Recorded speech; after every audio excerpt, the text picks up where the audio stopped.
نحمده ونصلي ونسلم على رسوله الكريم اما بعد فاعوذ بالله من الشيطان الرجيم بسم الله الرحمن الرحيم فاسألوا أهل الذكر إن كنتم لا تعلمون صدق الله العظيم فقال الله تبارك وتعالى في كلامه إن الله وملائكته يصلون على النبي يا أيها الذين آمنوا صلوا عليه وسلموا تسليما اللهم صل على سيدنا ومولانا محمد وعلى آل سيدنا ومولانا محمد وبارك وسلم۔ معزز سامعین و ناظرین، رمضان المبارک کا مہینہ ہمارے پاس جلوہ فرما ہے۔ آج ہم رمضان المبارک کے 12ویں روزے کی سحری کی تیاری میں ہیں، اور اس سے تھوڑا پہلے میں ایک شرعی مسئلہ لے کر حاضر خدمت ہوا ہوں، اس سلسلہ میں کہ یہ سوال پوچھا جا رہا ہے آج کل مفتیان کرام سے ٹی ویز کے اوپر مختلف ٹی وی پروگرامز میں یہ سوال کیا گیا علماء کرام سے، مفتیان کرام سے، کہ آئی ڈراپ، آنکھوں میں جو قطرہ وغیرہ ڈالا جاتا ہے، کیا اس سے روزہ ٹوٹ جاتا ہے کہ نہیں؟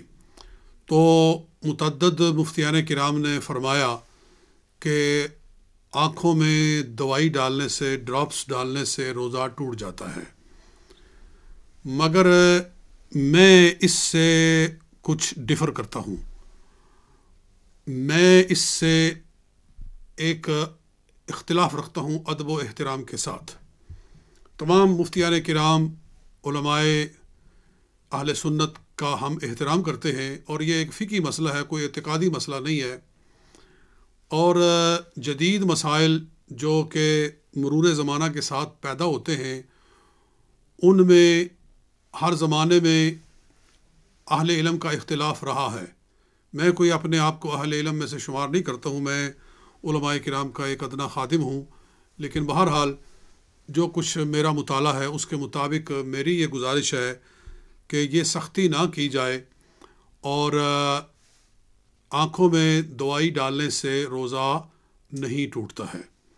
اس کی وجہ یہ ہے کہ کثیر احادیث کے اندر موجود ہے کہ رسول اللہ صلی اللہ علیہ وسلم نے خود بھی آنکھوں میں سرما لگایا روزے کی حالت میں، اور کئی لوگوں کی آنکھیں خراب تھیں اور انہوں نے شکایت کی رسول اللہ صلی اللہ علیہ وسلم سے اور اجازت چاہی، تو آقا نامدار صلی اللہ علیہ وسلم نے ان کو آنکھوں میں بطور دوا سرما ڈالنے کی اجازت مرحمت فرمائی۔ ایک تو یہ حدیث ہے، اکتحل رسول اللہ صلی اللہ علیہ وسلم وهو صائم، رسول اللہ صلی اللہ علیہ وسلم نے روزہ کی حالت میں سرما لگایا۔ سنن ابن ماجہ کتاب الصیام حدیث نمبر 1678۔ اور ایک اور حدیث ہے، حضرت انس بن مالک رضی اللہ تعالیٰ عنہ روایت کرتے ہیں، ایک شخص رسول اللہ صلی اللہ علیہ وسلم کے پاس حاضر ہوا، کہنے لگا کہ میری آنکھیں خراب ہیں، آفا اکتحل انا صائم، کیا میں روزے کی حالت میں اپنی آنکھوں میں دوائی ڈال سکتا ہوں، یعنی سرما؟ تو قال نعم، حضور علیہ السلام نے فرمایا ہاں، تم آنکھوں میں دوائی ڈال سکتے ہو، یعنی سرمے کی شکل میں دوائی۔ وہ اس کی آنکھیں خراب تھی اور اس نے کہا کہ میں سرما بطور دوا کے استعمال کرنا چاہتا ہوں۔ حضور علیہ السلام نے اجازت عطا فرمائی۔ یہ سنن ترمذی کتاب الصوم باب 30 حدیث نمبر 726۔ تو اور اسی طرح حضرت انس، حضرت حسن بصری، حضرت ابراہیم، وہ بھی روزے کی حالت میں سرمے کی اجازت دیتے تھے۔ یہ صحیح بخاری کتاب الصوم میں ہے۔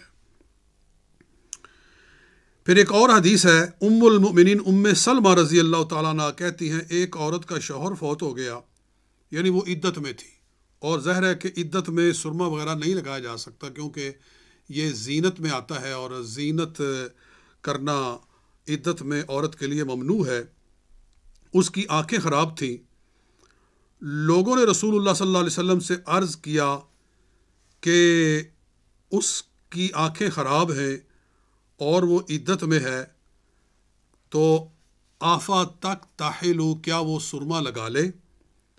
حضور صلی اللہ علیہ وسلم نے اس کی اجازت عطا فرمائی۔ صحیح بخاری کتاب الطب باب 18 حدیث نمبر 5706۔ تو ان احادیث میں آپ نے سنا کہ نبی اکرم صلی اللہ علیہ وسلم نے جن کی آنکھیں خراب تھیں اور وہ سرما بطور دوا ڈالنا چاہتے تھے، حضور علیہ السلام نے اجازت عطا فرمائی۔ معلوم ہوا کہ حضور علیہ السلام نے روزے کی حالت میں آنکھوں میں دوا ڈالنے کی اجازت عطا فرمائی ہے۔ اس پر کچھ علماء کرام نے یہ ارشاد فرمایا کہ سرما تو ایک خشک چیز ہے، سرما ایک یابس اور ڈرائی ایک میڈیسن ہے، تو اس پر آپ ڈراپس کو کیسے قیاس کر سکتے ہیں کہ یہ جو آنکھوں میں دوائیاں ڈالی جاتی ہیں، قطرے ڈالے جاتے ہیں، سرما خشک چیز ہے، یہ لیکوڈ ہے، یہ مائع ہے، تو ان میں فرق ہے۔ تو میں عرض کرتا ہوں کہ یہ کیا فرق ہے؟ سرما بھی جب آنکھوں میں ڈال دیا جاتا ہے تو وہ مائع ہو جاتا ہے، کیونکہ آب چشم کے ساتھ جب وہ مکس ہو جاتا ہے تو وہ بھی ایک مائع شے بن جاتا ہے۔ اس میں اور دوسرے ڈراپس میں کیا فرق رہ جاتا ہے؟ ہمیں یہ بات سمجھ میں نہیں آئی کہ کیا ڈفرینس ہے بٹوین آئی ڈراپس اور اس کے درمیان میں، یہ سرمے کے درمیان میں کیا فرق ہے؟ اچھا، تو یہ بات بھی ملحوظ خاطر رہے۔ اس کے بعد میں کچھ فقہی تصریحات آپ کے سامنے رکھنا چاہتا ہوں۔ در مختار میں ہے کہ اوِقْتَحَلَ وَإِنْ وَجَدَ طَعْمَهُ فِي حَلْقِهِ، جس نے سرما لگایا اس کا روزہ نہیں ٹوٹے گا اگرچہ وہ اس کا ذائقہ اپنے حلق میں ہی کیوں نہ محسوس کرے، اس کو گلے میں محسوس ہو کہ سرما کا یہ ذائقہ ہے، تو بھی اس کا روزہ نہیں ٹوٹے گا۔ در مختار جلد 2 صفحہ 421۔ امام کمال الدین ابن حمام اسکندری متوفہ 681، جو شارح الہدایہ ہے، مشہور آپ کی کتاب فتح القدیر ہے اور فقہ حنفی کی بہت ہی مستند کتاب ہے، وہ فرماتے ہیں وَلَوِ اِقْتَحَلَ لَمْ يُفْطِرْ، اگر اس نے سرما لگایا تو اس کا روزہ نہیں ٹوٹے گا۔ اور آگے اس کی وجہ فرماتے ہیں کہ خاص سرمے کا ذائقہ حلق میں محسوس ہو، کیونکہ حلق میں جو اثر پایا جاتا ہے وہ مسام کے ذریعے داخل ہوتا ہے، اور روزہ اس چیز سے ٹوٹتا ہے جو منافذ کے ذریعے داخل ہو۔ منافذ یعنی جو اللہ نے قدرتی رستے بنائے ہوئے، منہ یہ منفذ ہے، اور یہ ناک یہ ایک منفذ ہے، یہ قدرت کے بنائے ہوئے منافذ ہیں۔ ان میں جو چیز ڈالی جاتی ہے وہ روزہ توڑتی ہے، کیونکہ وہ سیدھی حلق میں اللہ کے بنائے ہوئے رستے کے ذریعے پہنچ جاتی ہے، اور جو چیز مسام کے ذریعے داخل ہو وہ نہیں روزہ توڑتی۔ مثال کے طور پر آپ نہاتے ہیں تو سارا جسم پانی کو جذب کرتا ہے۔ آپ دوائی لگاتے ہیں، جی آپ کو زخم لگ گیا، آپ نے دوائی لگائی، درد بند ہو گیا، کیوں کہ دوائی اندر داخل ہوئی اور وہاں پہنچی جہاں درد کا منبع تھا اور اس نے اس کو ختم کر دیا۔ تو کیوں روزہ نہیں ٹوٹا؟ کیونکہ منافذ کے ذریعے نہیں بلکہ مسام کے ذریعے دوائی اندر داخل ہوتی ہے۔ اسی طرح آنکھ میں بھی مسام ہیں، اور مسام کے ذریعے امام ابن حمام فرماتے ہیں کہ مسام کے ذریعے جو چیز داخل ہوئی اس نے روزے کو نہیں توڑا۔ اور امام کمال الدین محمد بن محمود بابرتی متوفہ 786، آپ فرماتے ہیں کہ وَلَوِ اِقْتَحَلَ لَمْ يُفْطِرْ وَإِنْ وَجَدَ طَعْمَهُ فِي حَلْقِهِ، کہ سرما لگانے سے روزہ نہیں ٹوٹتا چاہے اس کا ذائقہ وہ اپنے حلق میں محسوس کرے. یہ عنایہ شرح الہدایہ ہے، یہ فتح القدیر کے حاشیے پر ہے، جلد دوم صفحہ نمبر 257. الغرض ان ساری چیزوں سے ہمیں کیا معلوم ہو رہا ہے کہ فقہائے کرام کہتے ہیں کہ سرما لگانے سے چاہے حلق میں اثر محسوس ہو تو بھی روزہ نہیں ٹوٹتا، کیونکہ وہ مسام کے ذریعے داخل ہوتا ہے. اچھا، یہاں ایک شبہہ میں دور کرنا چاہتا ہوں کہ بعض مفتیان کرام نے ارشاد فرمایا کہ جو فقہائے متقدمین گزرے ہیں ان پر یہ بات واضح نہیں تھی، یا اس زمانے میں یہ چیز روشن نہیں ہوئی تھی کہ آنکھ اور حلق کے درمیان میں ایک رستہ ہے. وہ سائنس نے آج اس کو پروف کر دیا ہے. تو جب آنکھ میں کوئی چیز ڈالی جاتی ہے تو اس رستے کے ذریعے حلق میں پہنچتی ہے. میں عرض کرتا ہوں کہ میں اس سے اختلاف کرتا ہوں. ہو سکتا ہے کہ کوئی بہت ہی باریک کوئی رستہ ہو لیکن وہ مثل مسام ہے، اس کو ہم منافذ میں داخل نہیں کر سکتے. منافذ وہ ہیں جو مرئی ہیں، جو ویزیبل ہیں. یہ منہ کا منفذ، یہ ناک کا منفذ، یہ ہم ان کو دیکھ رہے ہیں. یہ ایک کھلے رستے اللہ کے طرف سے بنے ہوئے ہیں. ان میں چیز ڈالنے سے روزہ ٹوٹتا ہے. اور آنکھ میں اگر کوئی رستہ ہے بھی تو وہ ایسا باریک ہے کہ مثل مسام کے ہے، ناقابل رؤیت ہے.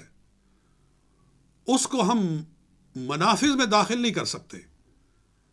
اگر وہ منفذ ہوتا تو نبی اکرم صلی اللہ علیہ وآلہ وسلم کو وہ معلوم ہوتا.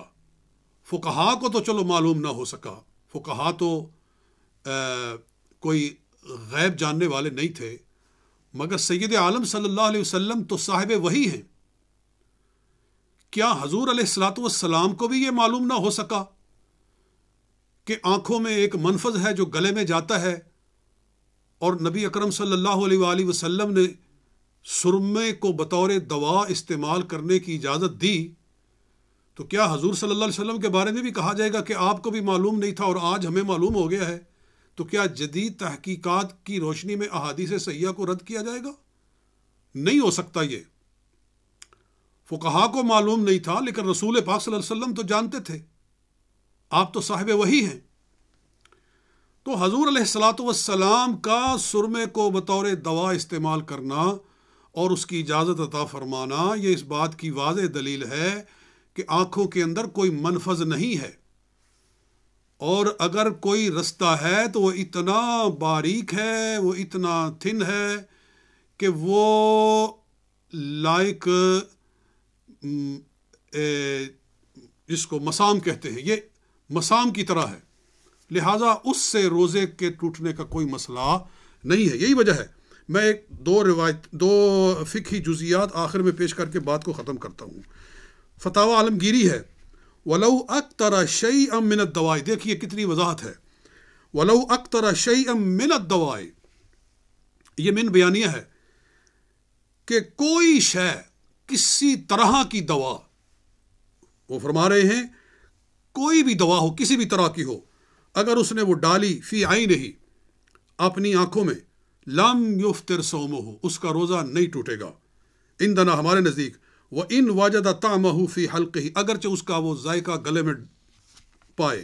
وَإِذَا بَزَقَ، اور اگر اس نے تھوکا، فَرْآ أَثْرَ الْكُحْلِ وَلَوْنَهُ فِي بُزَاقِهِ، اور اس نے سرمے کی رنگت اور سرمے کا اثر اپنی تھوک میں دیکھ لیا، تو عامت الناس علی انہ لا یفسد صومہ، تو عامت المشائخ یہ کہتے ہیں کہ پھر بھی اس کا روزہ نہیں ٹوٹے گا. یعنی تھوک میں اس کو سرما نظر آ گیا، رنگ نظر آ گیا، لیکن پھر بھی فقہا فرماتے ہیں کہ روزہ نہیں ٹوٹے گا. قضا فی الذخیرۃ، ایسا ہی ذخیرہ کے اندر ہے. فتاوی عالمگیری کتاب الصوم، باب رابع، باب فیما لا یفسد وما فیما یفسد وما لا یفسد، جلد اول صفحہ 203. تو اس میں انہوں نے سرمے اور دیگر دواؤں میں کوئی تفریق نہیں کی ہے. سرما ہو یا دوسری دوائیاں ہوں، سب کے بارے میں فقہا کا یہی فتویٰ ہے کہ ان سے روزہ نہیں ٹوٹتا ہے، چاہے ان کا اثر وہ اپنے گلے میں دیکھے یا تھوک میں دیکھے۔ تو میں عرض کرتا ہوں کہ فقہائے کرام کا اس میں تفریق نہ کرنا سرمے میں اور باقی دواؤں میں، یہ کیا بتا رہا ہے؟ یہی بتا رہا ہے کہ سرما ہو یا کوئی دوا ہو، سب کا ایک ہی حکم ہے۔ تو آج ہمیں کیا پڑی ہے کہ ہم سرمے کی اجازت دیں اور باقی دواؤں کی اجازت نہ دیں اور امت کے لیے مسئلہ بنائیں اور مشکل میں ڈالیں؟ ایسا نہیں کرنا چاہیے۔ اور امام شرم بلالی جو مراکل فلاح کے مصنف ہیں، جو کہ شرح ہے نور الازہ کی، اس میں فرماتے ہیں وَلَوِ اِكْتَحَلَ وَلَوْ وَجَدَ طَعْمَهُ فِي حَلْقِهِ أَوْ لَوْنَهُ فِي بُزَاقِهِ، کہ اگر اس نے سرما لگایا اور چاہے اس کا اثر اس کو گلے میں محسوس ہوا اور چاہے تھوک میں اس کا رنگ دیکھا، اس کا روزہ نہیں ٹوٹے گا۔ وَلَوْ وَضَعَ فِي عَيْنِهِ لَبَنًا، اور اگر اس نے آنکھ میں دودھ ڈالا، او دواءً، یا کوئی دوا ڈالی، مع الدہن، تیل کے ساتھ، فوجد طعمه فی حلقه، اور اس نے اس کا اثر اپنے گلے میں محسوس کیا، لا یفسد صومه، اس کا روزہ نہیں ٹوٹے گا۔ یہ مراکل فلاح شرح نور الازہ کتاب الصوم، باب فی بیان ما لا یفسد الصوم، صفحہ نمبر 361۔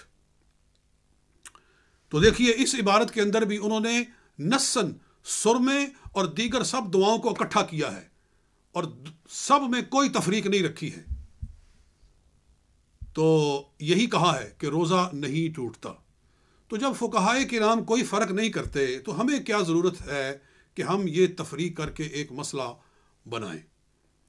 اور یہ کہنا کہ جی سرما کے بارے میں تو چونکہ حدیث میں آ گیا ہے، تو میں عرض کرتا ہوں کہ صحابہ کے یہ فقہائے کرام کے سامنے یہ حدیثیں نہیں تھی۔